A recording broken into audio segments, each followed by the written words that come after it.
ব্রাজিলের চূড়ান্ত স্কোয়াডে থাকছেন নেইমার জুনিয়র, এমনটাই জানিয়েছেন ইএসপিএন। আনচেলত্তির ভাবনায় ছিল যে সেই পেদ্রোর পরিবর্তেই স্কোয়াডে সুযোগ পাবেন নেইমি, এমনটাই জানিয়েছে আন্তর্জাতিক সংবাদ মাধ্যমগুলো। আরও বিস্তারিত শোনাবো প্রতিবেদনে।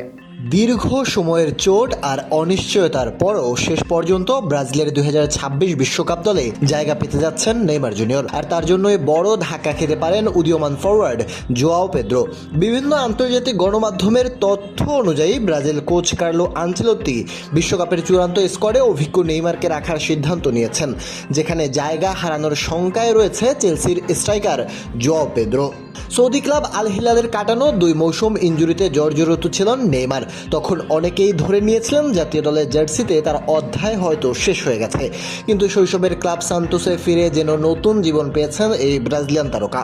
গত মৌসুমে 17 গোলের পাশাপাশি 8টি অ্যাসিস্ট করে দলকে অবনমন থেকে বাঁচাতে গুরুত্বপূর্ণ ভূমিকা রাখেন তিনি। অন্যদিকে জোয়াও পেদ্রো চেলসিতে নিজের প্রথম মৌসুমে দারুণ পারফরমেন্স দেখিয়েছেন। ব্রাইটন ছেড়ে লন্ডনের ক্লাবে যোগ দেওয়ার পর সব প্রতিযোগিতা মিলিয়ে করেছেন 20 গোল, যার মধ্যে প্রিমিয়ার লিগে ছিল 15টি। ফলে বিশ্বকাপ স্কোয়াডে তার জায়গা প্রায় নিশ্চিত বলেই ধরা হচ্ছিল। তবে নেইমারের প্রত্যাবর্তনে সেই সমীকরণ বদলে গেছে। ব্রাজিলের আক্রমণ ভাগে ইতিমধ্যেই রয়েছেন ভিনিসিয়াস জুনিয়র, রাফিনিয়া, ম্যাথিউস কুনা এবং গ্যাব্রিয়েল মার্টিনেল্লির মতো তারকারা।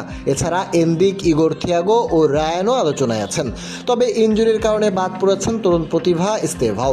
নেইমারকে নিয়ে আনচেলত্তি নিজেও সতর্ক। তিনি জানিয়েছেন, নেইমারের প্রতিভা নিয়ে কোনো সন্দেহ নেই, মূল প্রশ্ন হচ্ছে তার শারীরিক সক্ষমতা। কারণ বিশ্বকাপের মতো বড় আসরে টানা ম্যাচ খেলার চাপ সামলানো 34 বছর বয়সে ফরওয়ার্ডের জন্য সহজ হবে না। তবুও সবকিছু ঠিক থাকলে 2026 বিশ্বকাপ হতে যাচ্ছে নেইমারের ক্যারিয়ারের শেষ মহাযুদ্ধ।